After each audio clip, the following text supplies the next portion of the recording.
اسی حوالے سے بات کرنے کے لیے ہمارے ساتھ لیڈ پروسیکیوٹر رضوان عباسی موجود ہیں. رضوان عباسی صاحب بہت بہت شکریہ ساتھ دینے کا. فرمائے دیجیے گا کہ یہ فیصلہ 10 سال سزا بامشقت یہی ایکسپیکٹ کر رہے تھے آپ؟ دیکھیں میں تو 14 ایئرس تک ایکسپیکٹ کر رہا تھا اور یہ جو ہے 10 ایئرس کنوکشن سینٹینس ہوئی ہے تو یہ تو جج صاحب کی ڈسکریشن ہے کہ وہ کیا دیکھ کے کیا آرڈر کرتے ہیں. ابھی میرے پاس ڈیٹیلز نہیں آئی ججمنٹ کی, تو جب ججمنٹ کی ڈیٹیل آئے گی تو پھر پتا چلے گا کہ کیا میٹیگیشن تھی, میٹیگیٹنگ سرکمسٹانسز کیا تھے on the basis of which 10 year sentence has been awarded. آپ کی پلی 14 سال کی تھی یا ڈیتھ سینٹینس کی؟ نہیں, میجر پینلٹی تھی نا, جو کہ وچ is provided in section 5(3)(a). تو وہ اس میں جو بھی وہ تھا اس میں 14 ایئر اور ہے نا ورڈ, تو وہ ہماری تو ٹھیک ہے جو سینٹینس پرووائڈیڈ ہے وہ دیٹ از ٹو بی اوارڈڈ.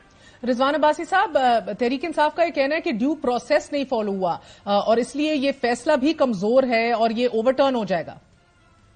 جی دیکھیں لیٹس سی, لیکن جو کچھ میں نے دیکھا, میں کیونکہ وہاں پہ from the day first I was available in court, تو ان کی طرف سے تو ہر جگہ پہ ہر موقع پہ انہوں نے ڈیلے کرنے کی کوشش کی پروسیڈنگز کو.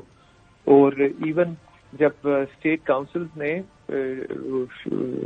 کراس ایگزامینیشن فرسٹ ٹائم جب انہوں نے اسٹارٹ کیا تو اس سے پہلے ان کے اپنے لائر موجود تھے, جو عمران خان صاحب ہیں ان کے بھی کاؤنسل موجود تھے, جو شاہ محمود قریشی صاحب ہیں ان کے بھی کاؤنسل علی بخاری صاحب موجود تھے. تو پہلے جج صاحب نے ان کو اپرچونٹی دی, 2-3 دفعہ انہوں نے کہا کہ آپ کراس ایگزامینیشن کر لیں. سب سے پہلے تو انہوں نے ٹائم لیا, کچھ اپلیکیشن دیں, پھر انہوں نے 1 گھنٹے کا ٹائم لیا تھا عمران خان صاحب کے کاؤنسل نے کہ ٹھیک ہے آفٹر 1 آور ہم کراس ایگزامینیشن اسٹارٹ کریں گے. تو even after passing after as per promise بھی انہوں نے پھر کراس ایگزامینیشن جو ہے وہ اسٹارٹ نہیں کیا. تو پھر جج صاحب نے جو تھے ایکیوز انہیں کہا کہ پھر آپ کر لیں. وین دے ریفیوز تو تب انہوں نے کہا کہ اب جو اسٹیٹ ایکسپینس پہ ڈیفینس کاؤنسل آپ کو دیے گئے ہیں now they will cross examine. مگر عباسی صاحب بار بار اسٹیٹ کاؤنسل کے اوپر عدم اعتماد کرتے رہے عمران خان اور شاہ محمود قریشی صاحب. دیکھیے جب اسٹیٹ کاؤنسل موجود ہوتے ہیں تو اسٹیٹ کاؤنسل میں جو ہے آپ کا council of your own choice والی بات نہیں رہتی. تو جو یہاں پہ دیکھیں نا, جو council of their own choice تھے تو بعض اوقات تو وہ موجود نہیں تھے. جب وہ موجود تھے تو they were not willing to cooperate with the process of law اور ود دی کورٹ. تو پھر ultimately court was left with no other option. کیا انتظار کیا جا سکتا تھا, کیونکہ ان کے کاؤنسل نے میڈیکل گراؤنڈز کے اوپر بھی تھوڑا وقت مانگا, تو آپ کو لگتا ہے ان کے دوسرے جو کاؤنسل ہیں وہ وہاں پہ موجود تھے, تو اس میں یا تو وہ موجود نہ ہوتے تو then it was something else, لیکن اس میں جو ہے وہ موجود تھے. پھر انہوں نے خود کہا بھی کہ اگر 1 گھنٹے کا ٹائم دیں تو میں پریپریشن سے میں پھر کنسلٹ کر کے تو then I will start cross examination. تو after passage of 1 hour time تو انہوں نے ہی ریفیوزڈ. تو یہ تو سارا کچھ میں نے اپنی آنکھوں سے دیکھا, بلکہ وہاں پہ جرنلسٹ صاحبان بھی, میڈیا بھی موجود تھا. سر بیکاز وہ کہتے ہیں کہ 24 گھنٹے میں 9 گواہان کے اوپر جرا کر لینا, تمام تر 21 گواہان کے اوپر اسٹیٹ کاؤنسلز کا کر لینا, یہ سراسر ناانصافی کے طور پر گردانا جا رہا ہے. اور پھر جی دیکھیں نا, اگر کوئی کیس ڈیلے ہو تو ہم کہتے ہیں کہ کیس بہت ڈیلے ہوتے ہیں, یہاں پہ ڈیسائیڈ نہیں ہوتے. جلدی ہو تو ہم کہتے ہیں کہ جلدی ہو جاتے ہیں. 18 گھنٹے کی سماعت ایک ہی دن میں یہ معمول کی بات ہے؟ نہیں, ہم تو خوش نہیں ہوتے نا. کئی دفعہ ہمیں جب ڈائریکشن کیس ہوا تو ہم نے بہر صبح اسٹارٹ کیا کراس ایگزامینیشن. ایک ہی دن میں سارے وٹنسز کراس ایگزامن کر کے ہم نے 342 فائنل آرگومنٹ کیے. صبح 9 بجے اسٹارٹ کیا, رات 12-1 بجے. سیشن کورٹ میں بھی 4-5 دفعہ ایسے ہوا اور وہ کیسز 1 ڈے میں کمپلیٹ ہوئے.